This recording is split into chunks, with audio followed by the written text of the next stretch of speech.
Well, hello, my friends. Welcome to Breakfast with Sergio. Super happy to be here with you. And today we are taking a trip to the moon with Dr. Samuel Peralta. So don't go anywhere. It's going to be a great episode.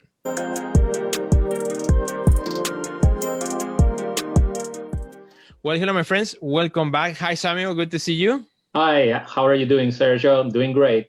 I am doing good. Thank you so much for being here with us. We have a really super special episode because this is like the very first time that I talk about the moon and talk about, launching to the moon and a big project that you are being part of. You're a physicist, you're a storyteller, you're also a curator that have worked here with us at the 33 Contemporary Gallery and Poets and Artists, curating a couple shows for us as well in the past. But today we're going to talk about something super excited, which is, a launch that's going to happen this July 2021 to the moon.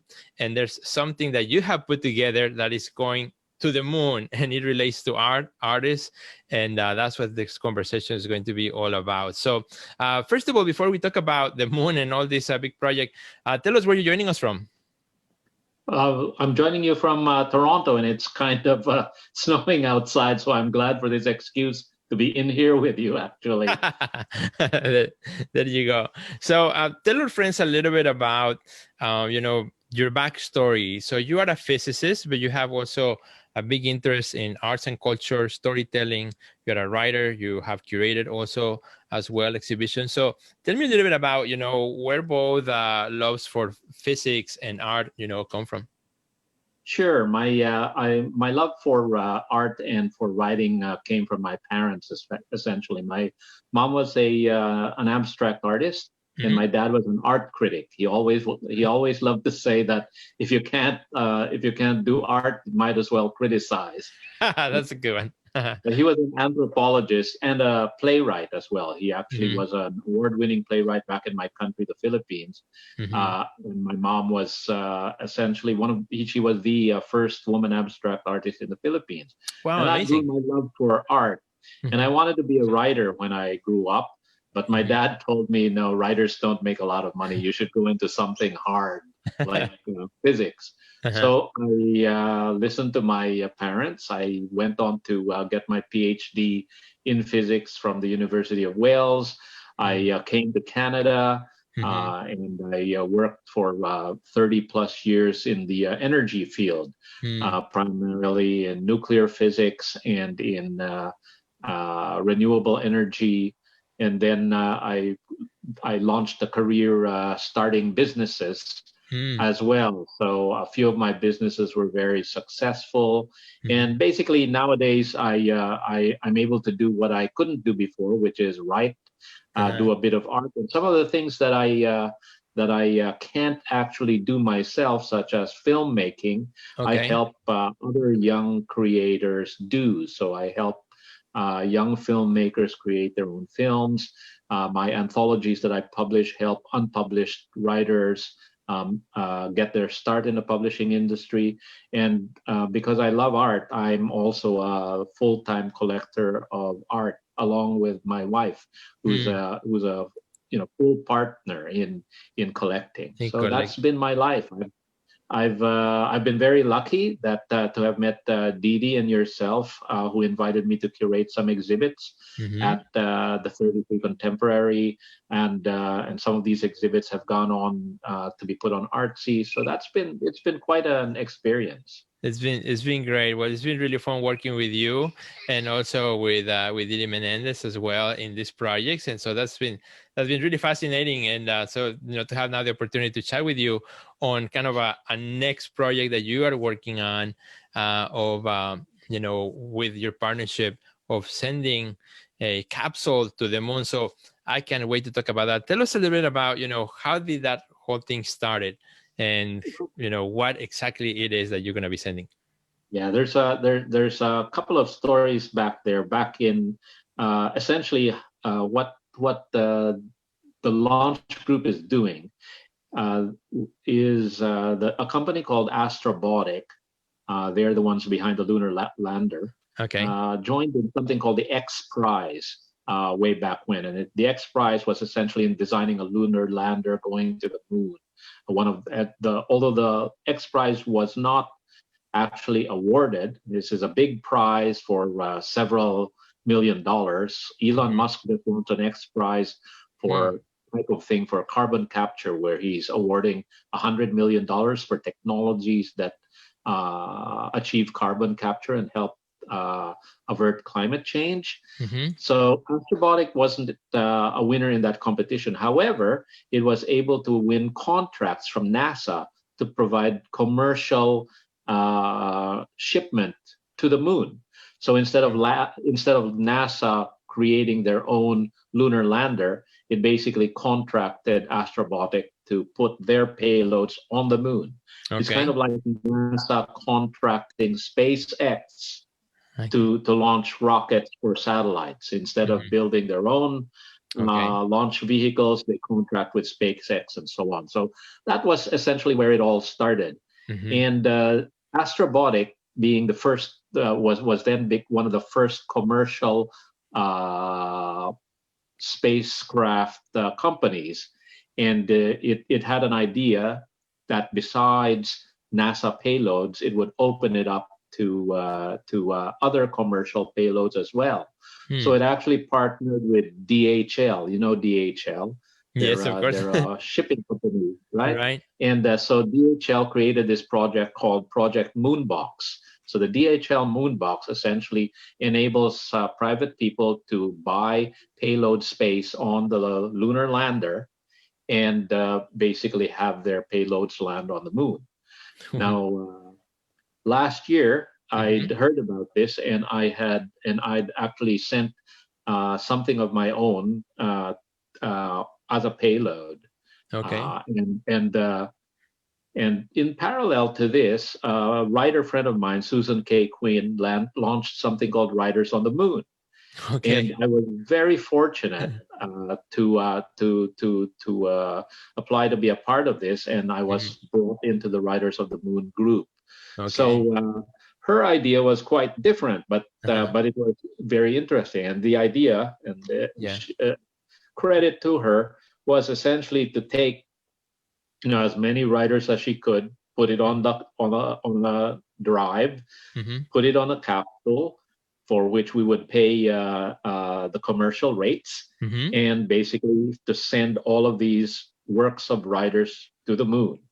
Okay. She started with about 50 writers, and I was number 9, so I've got the manifest number 9. Number 9, okay.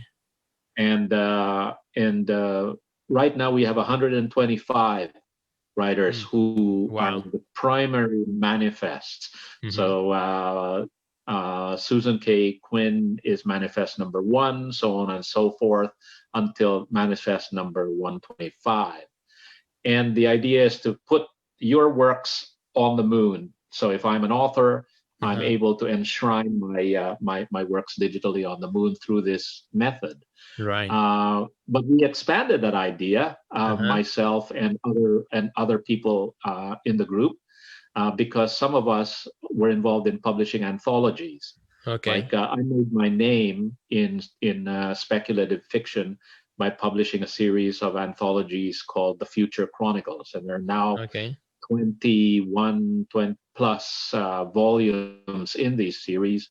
We publish, about 12 authors in each, and so that's a lot of authors. So we basically talked to Susan and said, "Can we do this? Is it okay? It would be great." And so she said, "Wow, that's a fantastic idea." So it leveraged people's space, right? If you would give up some of your own personal space and include the works of other people, then it would be good. But with still the central idea that these works are all related to you somehow, right? You have to have, number one, you have to have the copyright, have the rights to be able to do what you want with it. And I can't send other people's stuff, right, without permission. Right. So that's the thing. You've got to have permission to send these things up. So luckily, I've been involved in a lot of things. As you said, I've been involved in writing. I've been involved in the arts world, and I've been involved in the film world as well. And I also have composed and written music. So all of these things as well as my own writings, my own books, my own scientific papers, my patents are bundled up and going to the moon. Very cool. So here's a big question. So they're going to the moon, and what happens when they get there? Like, what's the actual physical space where they will reside in the moon? Right. Well, the target is an area called Lacus Mortis on the moon, which is it's a very large area where the plains are very even, as even as they can find, and so that is the target for the lander, and the idea is that it launches on United Launch Alliance, or ULA, Vulcan Centaur rocket.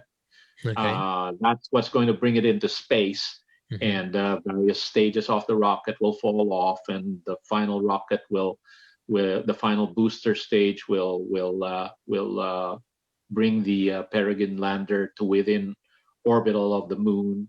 It will go down, hopefully land as close as they can get there, and basically that lunar lander is slated to basically be the time capsule for all of the cargo that it has on board.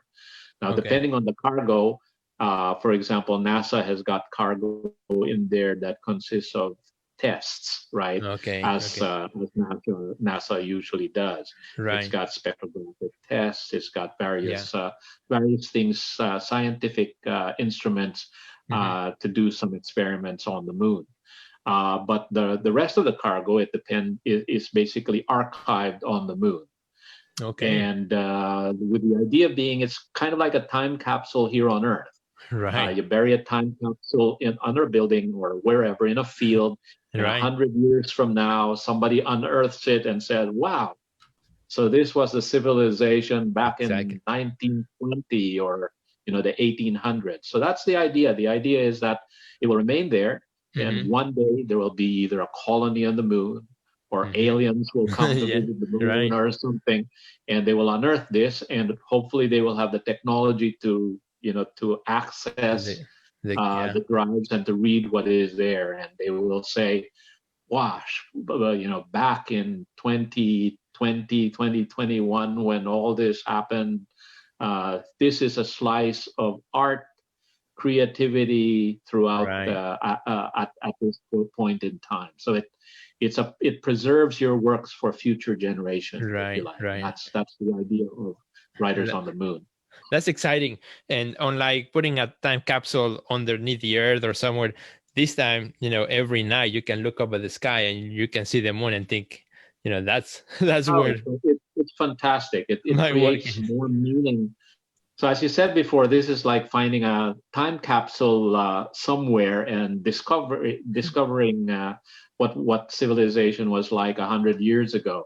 This is a little different because every time you look up at the moon, you're going to look and think, that part of your heart and soul in what you put creatively on paper or on canvas is up there on the moon as well. So it's a commemoration, not just for the future, but a commemoration for people today as well. Right. No, that's exciting. So tell us a little bit about, what are you putting on your, on your section that you have, and if you have some samples, or what is it that's going to be there?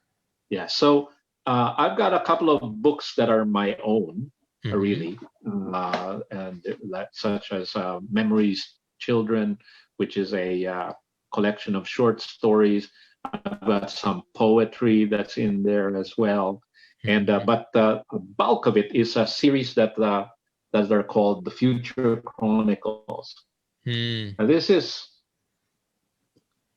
Future Chronicles is an anthology series that is continuing to today, and what it does is it mixes new writers with well-known writers. So, for example, I have people who are selling their first ever story, but mixed in with people who are, for example, New York Times best-selling authors or Hugo Award winners.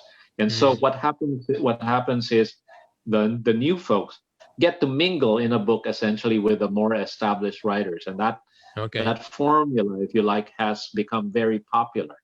So I've got close to 180 authors in the 21 volumes of the Future Chronicles that I've published that are going up, and that's a lot of people, and each one of them has essentially at least one story that is going to the moon. Some of them who were really good writers who I invited again and again have half a dozen stories, right?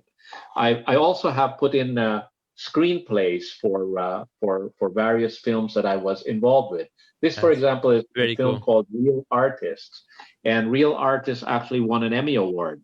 So I was very lucky to have helped produce this film, and I didn't really know much about it, but the director Cameo Wood was a very enterprising filmmaker. So she basically not only directed a fantastic film, but she also was very good at basically positioning her film in the film industry such that down the road it won a major award, and that was how I won an Emmy through a film like this. That's I'm sending amazing. a couple of other screenplays up for films that have been that I've helped produce. Hmm. And on the art side, I'm putting. This is one of the catalogs that I'm putting up. That's Actually, this is the major art catalog that I'm putting up, which is a catalog for a show that went up at your gallery right. a couple of years back called Chronicles of a Future Foretold. Right. And with the idea that the theme for the artists in this show Hmm. was that they would write something that had to do with the future. Hmm. The Chronicles of a Future Foretold, whether that future be bright and Hmm. shiny, or Uh-huh. the future be dark, such as Right. the cover, a cautionary tale, which tells you of a future that might be if we do not now control climate change or look out for the Hmm. diversity of nature. Hmm. And there's I can't recall exactly how many, but there's something between 30 and 50 Right. artists and poets and writers who were involved with this project, Hmm. uh, and uh, and that's just a tribute to the number of people who responded to the theme. The Right. beauty of this is that this whole catalog is going to the moon, and Didi and yourself have put the exhibit back up again on Artsy, That's right. so that some of the works that still remain available Hmm. uh, might actually have a chance to be sold again under this new aura of the artworks, the digital representation of the artworks Yeah. being enshrined on the moon. Well, I've also heard that some artists have told their collectors that mhm. the art that they've bought Yeah. is being commemorated on the moon as well, and I've heard that the collectors are quite excited by this. They can tell their collectors that prices are gonna go up to the moon. So that right now it's time to buy. Literally, right?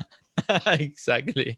No, that is very exciting. And first of all, thank you so much for all your support to the art community, and also working with us, with Didi Menendez and myself through Poets Artists and 33 Contemporary. It's been really a pleasure working with you over the years, and you know through our association with you now, uh, our show gets to be on the moon. And thank you so much for including that, to extending what you are already doing to also other creatives and other artists, and making this possible too. Thank you so much for that. I really appreciate it. And on behalf of all the artists involved, also, big thank you for this project. Oh, it's been a pleasure, and it's been a pleasure working with Susan and the other authors as well. Because Yeah. right next door to me, there's another anthology editor, Mm. Patrice Fitzgerald, and she's now sending all of her anthologies and to the moon, and that represents on the order of 50 plus authors. And someone Wow. else is sending another group, and that represents another 75 authors. I Mm-hmm. think Manifest number 9, which is the one that I represent, has Mm-hmm. so far the largest collection of of creatives that are going to the moon. But all in all, the project, I think we haven't done the final count yet, but it sounds like although there are 125 primary authors, it looks like we're going to be able to send over 1,000 artists, writers, poets, creatives to have something on the moon, which is very, very special.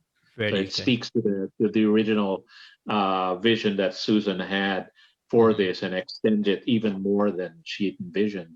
Right. Well, that's super exciting. And for our friends, again, who are listening or watching this also through video, when is the launch scheduled for? And how long does it take to get to the moon? So the launch is scheduled for July 2021. There might be changes with respect to the actual scheduling, depending on the weather and so on and so forth. I haven't actually looked to see what the length of the journey will be. But I always feel like the longer the journey, the more fun it will be to watch it. Something so incredible to think that we can send something out of our world into a whole giant frontier, which is space, and to be able to just touch the face of space is just an incredible thing. For friends who may want to follow the story as it unfolds and the journey and all this, how they can follow that? Is it through your social media, or is there a specific website, or how do they can do that? Well, there's 125 primary authors who are going, so the chances are that you're going to know somebody on this. The official blog is writersonthemoon.com. Samuel, thank you so much for sharing with us this amazing journey. It's incredible. Thank you again for your support of the arts and culture. And as we say goodbye here to our friends, if you could share where can our friends contact you or like follow you on social media? Do you have either an Instagram or Twitter or somewhere they can find you? On Facebook, you can just search for me, Samuel Peralta, on Facebook. On Twitter, my Twitter handle is Semaphore, just SEMAPHORE. But all of my links are on SamuelPeralta.com.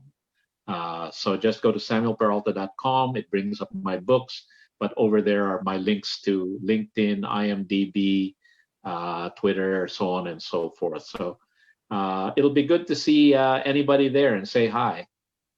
Absolutely. Well, thank you so much for your time. I want to thank also to all our friends who've been watching this on video, or if you're listening to the podcast, please do us a big favor, share this episode with all your friends, and don't forget to follow the journey to the moon. It's going to be exciting. And thank you again, Dr. Samuel Peralta, for your time. We wish you great success on not only on this project, but any project that you do in the future as well. And have a great rest of your day. Goodbye. Thank you very much. Thank you. All systems go. Thank you.